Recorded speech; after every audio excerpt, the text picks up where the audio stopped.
He always felt like he was trapped in a cage, then a wyvern tore across the sky free, untouchable. In that moment he swore, one day he'd walk away from the troubleshooter life. He's Aster of the great magic house Declan. Back in the present, Aster stands victorious. The fight's over. Now you're the last one, he says, lifting the final guy with magic ring around his throat. The captive says no mere troubleshooter could have skills like this. Aster shuts him down. He's the one asking questions and holds up a battered tome, asking if it's a magic book. The guy laughs, asks if Aster really thinks all of them came here for him. Aster raises the tome and asks how to use it. The captive says he doesn't know. If greedy Declan knew, they wouldn't have buried it in some dusty hole. Aster figures a book that dragged in this many bodies must be worth a fortune. The captive orders him to hand it over and says he'll ask the head for mercy, maybe even get Aster reinstated as a troubleshooter. Aster scoffs. What power does a mere troubleshooter manager have to promise that? He prepares to finish him and asks for last words. The captive curses at him. Just then Aster freezes. He feels an incredible aura approaching. Someone steps in and praises Aster for reacting that fast. Out of the glow walks a calm man. He introduces himself as Farin von Declan, head of the magical house Declan of the Eastern Continent, dripped out in a fur-collared coat,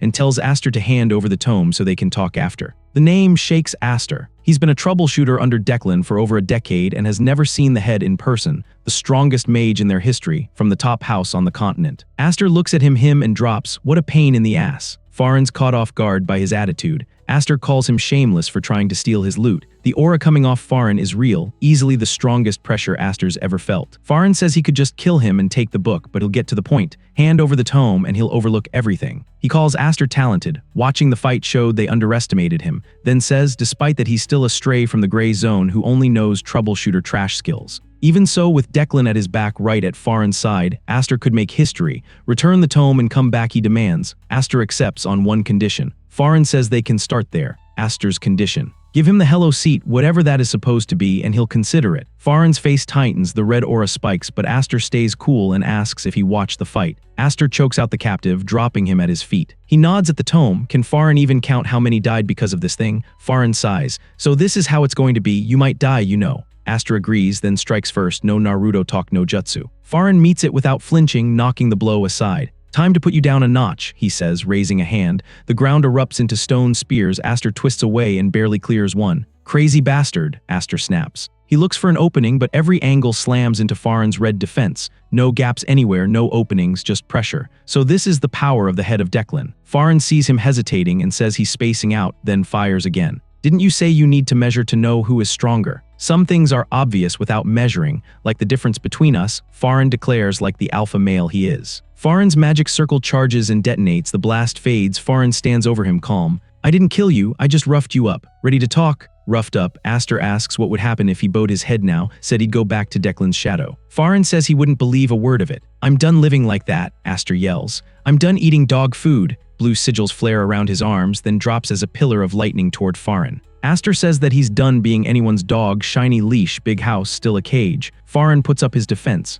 He doesn't move, calls the attempt pathetic, and flicks the attack aside. I'll show you real power, he says. Aster's stunned. He can't push through. Pinned and staring up, that wyvern memory flashes again. He thinks back to that day, the actual reason he looked up that day. He remembers it. Farin cuts him off, surprised Aster's still on his feet. Well, almost. You held out, feel the difference? Aster, leaking blood, admits it. Farin's power is insane. Farin tells him to listen. He's not here to make Aster a troubleshooter again. He wants him as head of the Bongshan family. Aster connects the dots. Declan wants Bongshan as a vassal. Farin says he wants Aster and the tome. Aster pulls the tome from his coat and offers it. Farin nods it's the right call and says this clears all his crimes. Aster lifts it like he's handing it over. Then purple fire jumps from his palm and eats the book. Farin stares, demanding what he's doing. Aster shoots back that Farin said he could have it if he didn't mind it turning to ashes, and tells him to listen. He says he was never in this for money. Troubleshooting doesn't pay. He only held onto the book because it was tied to money. Farin says Aster won't die an easy death, then asks if he's heard about the troubleshooter who got eaten by Declan's young master. Aster says that bastard devoured his teammates and Declan buried it. So this is revenge? Farin asks.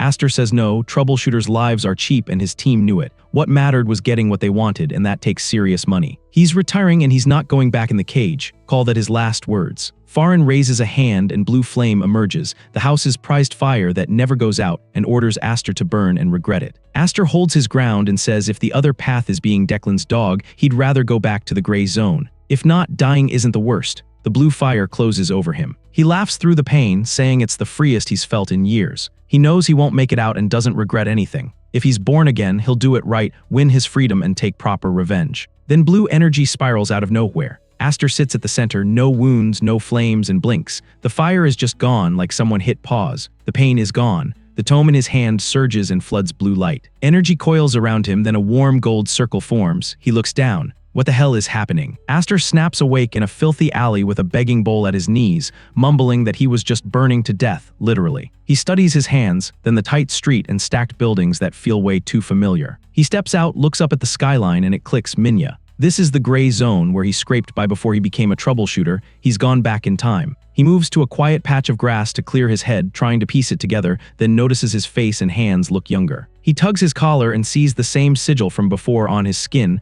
The burn didn't reset. The magic tome must have done something, honestly, though he's not sure a tome should be able to do this. He remembers the Declan family head showing up in person for it, proof it's a huge deal, but nobody really knows anything about it, so he exhales and goes, screw it. He calms himself and checks his senses. The stench from Sales Lecture Hall's sewage slaps him, too real for a dream, smell never lies. He decides he's alive and it's a fresh start, then stops and asks himself what success even is. That jogs the real dream, his and not just his. He thinks of himself and his comrades and why he chose to retire. His friend used to say they were gray zone kids with nothing and asked what hurt most. Aster guessed hunger, but his friend said the worst part was having no education. If they'd been able to study, they wouldn't be stuck under nobles. Aster told him he was fine with how things were. His friend wasn't. His friend's retirement dream was a public library anyone could use, no matter money, status, or gender. Aster decides to push it. He'll make it a tower, no deeper reason than liking tall things, and open it to everyone. He pictures shelves for every kind of book and adds one condition. A specific book has to be there. Declan's secret manual goes right at the front door, front and center, so anyone can grab it. Gray zone kids, illegitimate nobles, a butcher's son. In his head, it's stamped with the Declan crest and packed with their prized techniques, and he literally starts drooling. He knows it'll be tough, a problem for later, but shrugs it off. If he spreads Declan's manual everywhere, people will devour it. A shout cuts in, "You bastard, I've been looking for you,"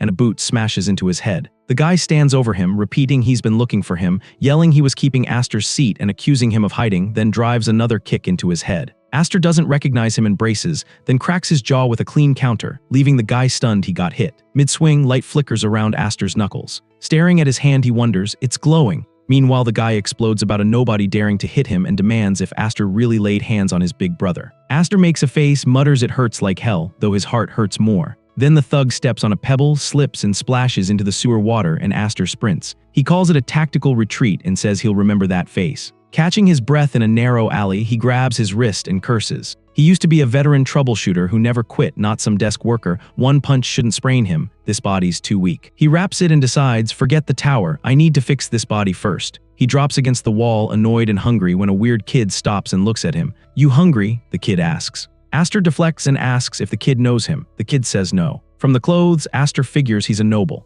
The kid beams, says he's Damien and his mom is Bianca. Aster mutters he's learning things he shouldn't, then bluntly asks if the kid's right in the head. Damien says he doesn't have a mom. Aster shrugs it off with a "my bad," then adds he doesn't have a dad, so he wins. He tells Damien to beat it. He's not getting involved, planning to ditch him before it gets messy. Damien refuses and sticks to him. Aster considers just smacking him, but the kid points at his wrist. "Does it hurt?" Damien asks, reaching out to heal. Aster expects a little patch-up, then freezes. This isn't some minor patch-up, this is light of healing, not just a mere magic touch, a sacred art from a line that in Aster's past collapsed because of Declan. The pain vanishes and Damien grins. All done. Now Aster knows he's stepped into something dirty and dangerous, red flags everywhere, and wonders why a Blandor kid is wandering the gray zone when Blandor should still be strong. He turns the name over Damien. The kid blinks. "Did you call me?" he says, and Aster freezes at the mismatched eyes. It clicks. A Blandor with odd eyes, the monster of Blandor, the mad butcher who wouldn't stay dead. Damien von Blandor, yeah, that one. Just the name makes him tense, remembering the stories. Then Damien drops into a squat, stares at the ground, brightens, and starts counting ants.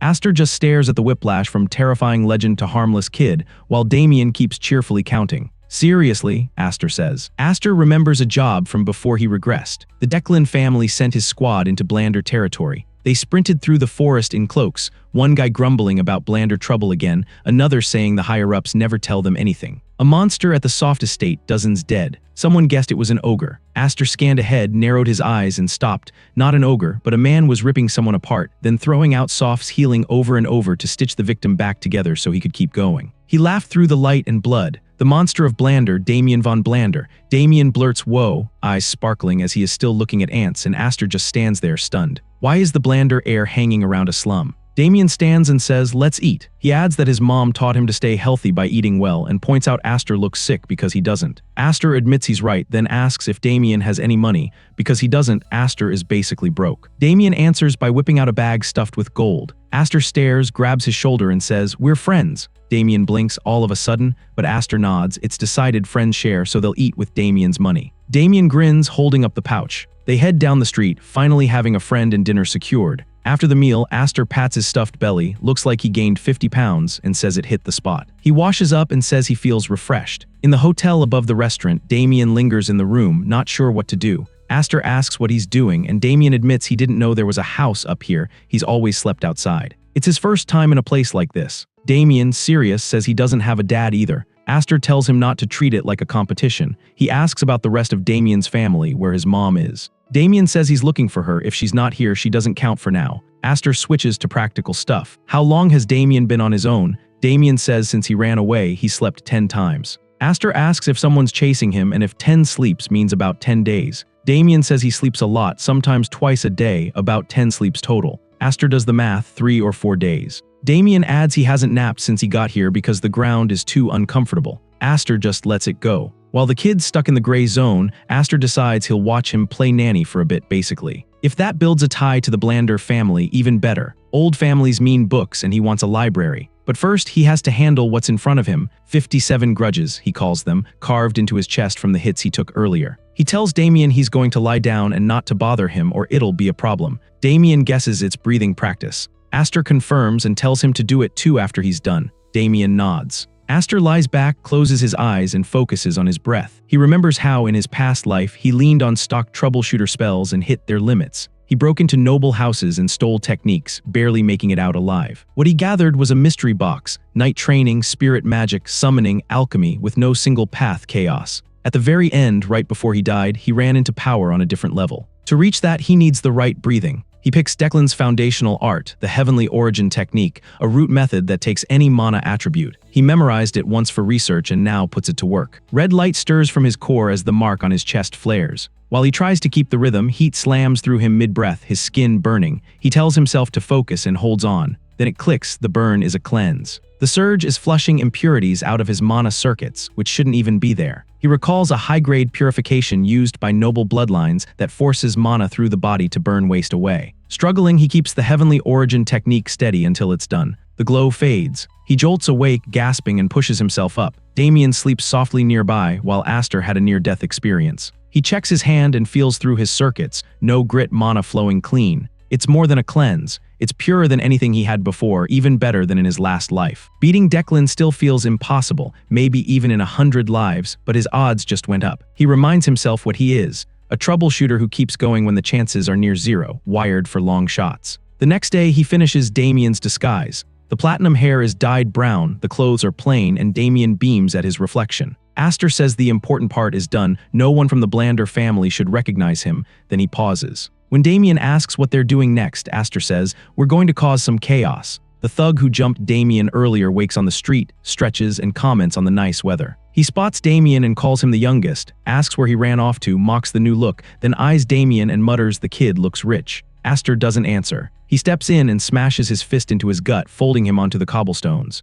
Watching him wheeze, Aster says he's found the right place. He walks into their den, flexing his hand, and says they're still exactly as he remembers. Inside, the others look around, panicking. Someone yells for Spotty, probably the guy Aster just beat up, and another shouts that someone broke in, then squints and realizes it's the youngest. More thugs crowd in. Aster scans them, recognizing every face from his past life. He smiles, glances across the street to see how far he can push this today. As the fight starts, Damien pipes up from the side and asks, so this is what playing looks like. Aster wraps mana around his fist and runs through the crowd, grinning as he lands clean shots, one after another until the whole group folds. Off to the side, Damien watches with huge eyes, copies the steps, mana, clench, rapid strikes. Amazing, he says full-on fanboy smile, completely taken by Aster's skill. Still buzzing, Damien rushes to the groaning thugs and casts healing, telling them it won't hurt and they'll be fine. One guy thanks him and Aster slides back in and drops them again. Some guy stares at the sky and mumbles, "How many times was I hit?" Aster's shirtless now, sweating, treating it as a workout. He asks one of them, "How many times did you get hit?" And the guy says he forgot. Damien asks if it's his turn, heals them again, and Aster immediately floors them again. Heal, beat, repeat. By night, it finally ends. The bruised guys line up as Aster and Damien thank them, and the whole group shouts thanks back. Aster does the math. Over 100 hits per person, more than 1,000 total. He says it was a new challenge even for him, a veteran troubleshooter who's done everything except mountain battles and aerial combat, and he admits he's proud. One battered guy asks if they can leave. Aster nods, says sure, then the man adds this is their house. Aster takes it as "You want us out." His eyes flash red, and he says that'll be hard. The man panics and says they'll back off from their own place. They leave and Aster watches, noting there's no grudge, just a mess. Then he tenses up, someone's coming. The steps are quiet and trained, not random, and he figures it's a pursuer after Damien. He mutters that he was careful, so how'd they find him, and he can't believe Blandor is the first to show up. He checks himself on the move. Mana's low, one spell would hurt, trading blows won't be easy, not great. He prepares anyway, gathers mana to his palm, compresses it over and over until blue light wraps around his hand and decides it's enough. He drops into position and treats it like his one shot. The man closes in and suddenly stops, ignoring Aster completely. "Goodness, young master," he yells. Aster holds the charge while the man freezes and calls out for Damien. He drops to his knees in front of Damien, Alfredo, the butler, and says he's been searching everywhere, worried sick. Damien recoils, tells him to let go, says he's not going back. Alfredo clings harder, maximum drama, swears he won't release him until he returns to the family and says they can kill him first. Aster watches, clearly disgusted. Alfredo pulls himself together, bows, and apologizes for the scene in front of the guest as he calls him. He introduces himself as the Blandor family's butler. Aster gives his name. Noting Damien seems to like him, Alfredo invites Aster to come with them. Aster knows Blandor's rule about rejecting anything dirty or noble and can't tell what they're after, but he agrees. He's building connections anyway. Their territory is on the road to the city with Xenon Academy and its famous library, and since Aster wants to build the best library himself, it's worth a stop. Alfredo goes to get a carriage. Aster thanks him, admits he's drifted off his original plan but calls it a win, and even wonders how Blandor food tastes. As the carriage rolls in, a coachman announces the Blandor mansion, the door opens, and they step down. Aster looks over the estate, his first official visit here, even in his previous life. Alfredo says it's late and tells them to rest, then assigns a young maid, Clancy, to handle Damien. She gives Damien a death stare for running off. He starts to explain he messed up, but she orders him to follow and drags him inside while he yelps. Later that night, Alfredo walks the corridors and reports to a woman in her office. He says he found Damien in the 7th black and white zone and brought him back. The room rattles with a sudden blast, but he doesn't flinch. At the zone's name, Damien's mother shoots up, demands to know if Damien's okay, a red magic circle flaring on her hand as she warns Alfredo about even a hair on her son's head. Alfredo asks her to calm down and hear him out, then explains he returned the boy safely. She lets the spell dim, then exhales and says she understands. It's a relief. Lucky nothing happened. People call her the Blood Witch for a reason. The name didn't come from nowhere. She admits she loses control when it's about her son and says it's good it ended here. She thanks him. He says he was just doing his duty. Then he adds there's one unusual thing to report. He says it's about Damien's new friend, Aster, and explains the boy sensed him before he showed himself, prepared a counter, and already had a mana bullet ready when they met. She calls that an astonishing talent for a kid from the black and white zone. Using that, Alfredo asks her for a favor. Next day, out in the light, he greets Aster with a big smile and asks him to become their successor. He's already smiling like the answer is guaranteed. He lays out the pitch: prestigious house, real pay, real status. For someone from the black and white zone, it's a rare chance. Aster looks up and answers no. Alfredo freezes like he can't believe it. Aster doesn't budge, one hand behind his head, the other at his waist. No interest, no excitement. He doesn't explain, just meets the silence and glances off like they're done. Alfredo just stares like he must have misheard. Aster says he doesn't want to be his damn successor. He swears, and Damien asks what that word even means. Aster stops him with a hand, then thanks Alfredo for the offer but says he'd rather keep things the way they are. Alfredo struggles to get it, then nods. In his head, he decides Aster must be a gray zone kid who learned magic on his own and got cocky. He tries to relate. He grew up normal, ran wild, didn't know his limits, and says the world is huge, and when you're young and confident you think you can do anything, so you have to endure. Aster goes, not really, and he means it straight up. Alfredo brings up a metaphor, a goblin in the canyon. He says that's exactly where Aster is. Aster shrugs it off and says he's closer to a wyvern than a goblin. Alfredo figures the kid was raised in a small place and doesn't get how dangerous it is outside. He steps in hard and says Aster knows nothing, and as the butler he'll show him how big and scary the world is. He takes Aster to a training hall where a line of teens in uniforms snap to attention. They salute together, greetings to the butler master. Alfredo asks what Aster thinks. They're his age, but they're official talents of House Blando. Aster looks them over and nods. The house isn't a joke. For teens, their training shows and their mana, subtle as it is, fills the room. Then he focuses on their eyes and says under the polish they're still goblins, pretty packaging, feral core, and yeah, he can feel them. Alfredo asks if that's enough to change his mind and doubles down. Succeed him and Aster will shine like these kids, brighter than anyone. Aster turns away and says he hates the light, full anti-spotlight energy. Alfredo reaches to stop him, but Winster raises a hand and asks to speak. Winster says if Aster really felt it, he wouldn't have refused. He asks Alfredo to let him give Aster a bit of experience, not a real duel, just a taste of magic. Alfredo calls it cocky but says it's not a bad idea,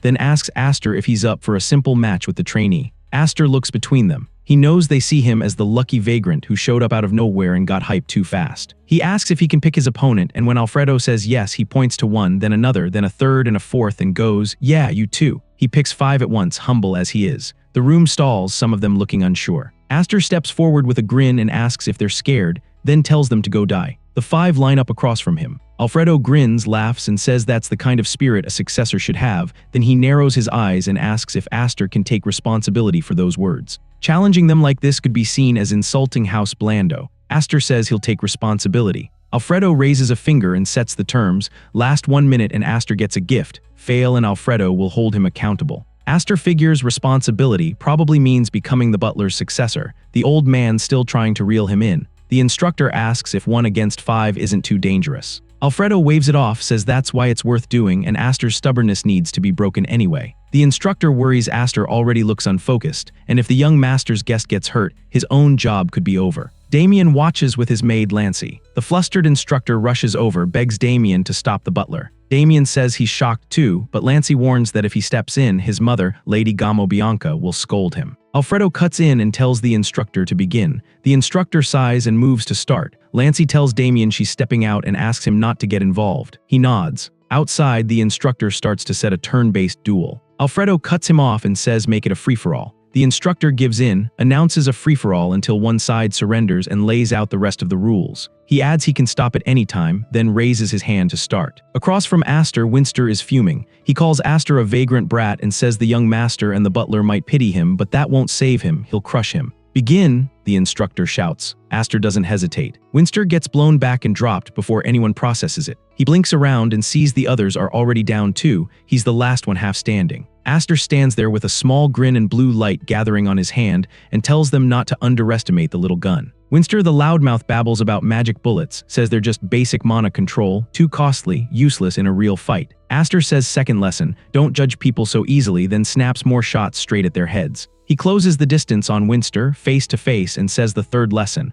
the world is vast and bitter. He launches Winster with a punch and tells them that from here on out, he's going to force these experiences into them for free. Winster clutches his head and yells this isn't magic, calls Aster a lunatic. Aster says it is physical magic, then drives a blue-charged kick into Winster's face and sends him flying. The referee freezes, whistle basically decorative, and everyone around the ring just stares. Aster wiped them out like it was nothing. Alfredo watches closely, recognizes Aster's shot as a magic bullet, and guesses it was compressed 4 or 5 times, which is insane precision. That kind of control is real mana management, and he can tell there's more to Aster than just one trick. He remembers their first encounter. He used the same kind of attack, and if it had landed, things would have gone very differently. He stares amazed. How is he so good at beating people up? Damien steps in beside Aster and they fall into their little routine. Aster drops a batch with clean hits, Damien heals them, and as soon as they're steady, Aster drops them again. The doors swing open and Lady Gamo strides in with her attendant, the ref looking relieved like a lifeline just walked in. She asks Alfredo what happened and he stammers, well, I just wanted to run a simple test. She takes in the groaning trainees and says, you call this a test? She switches to orders, gather the trainees and pull them out.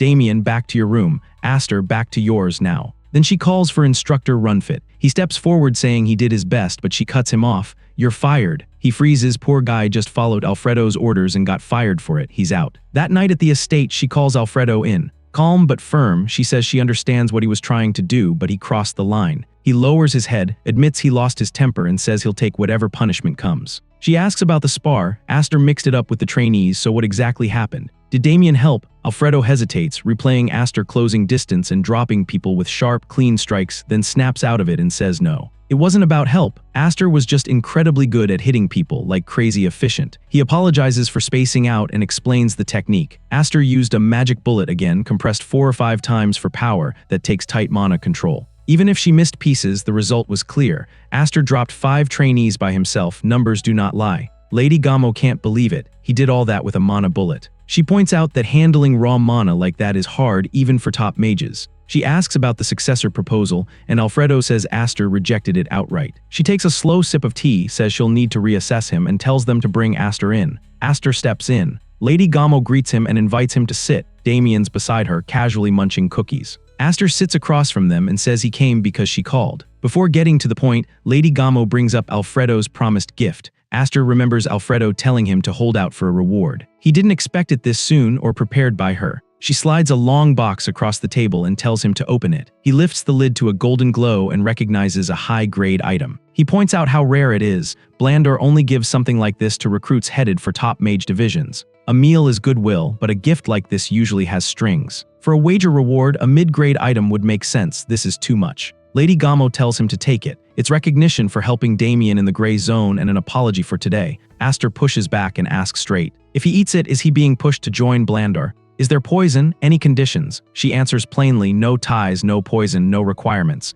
She keeps it simple. There really are no conditions. It's nothing more than a gift. Aster relaxes and grins, calling it an unexpected bonus. Then she lays out a proposal. She'll arrange his admission. Will he attend the academy alongside Damien? Damien was supposed to enroll last year, but he pushed back, so they delayed it, and she didn't expect him to run away. She's asking now because Damien actually likes him. Damien brightens. If I'm with my friend, I'm fine with it. He's in as long as Aster is there. Aster nods. It makes sense. He also gets why it matters to her. Forcing Damien in might just make him run again, and the clean way to change his mind is for Aster to go with him. He weighs it in silence. It would help him too. Ties matter here, but it still feels like a leash. He says he'll think about it, and Lady Gamo accepts, asking him to let her know when he's decided. Then she asks why he turned down Alfredo's successor offer. Aster pauses, gives a half smile, and says his knees are too precious to waste on kneeling. He brings up how Alfredo rushed to Damien and practically groveled. He won't live like that, even as a successor. Lady Gamo stares, surprised by how blunt that is. Outside the door, Alfredo is listening, wondering is he serious.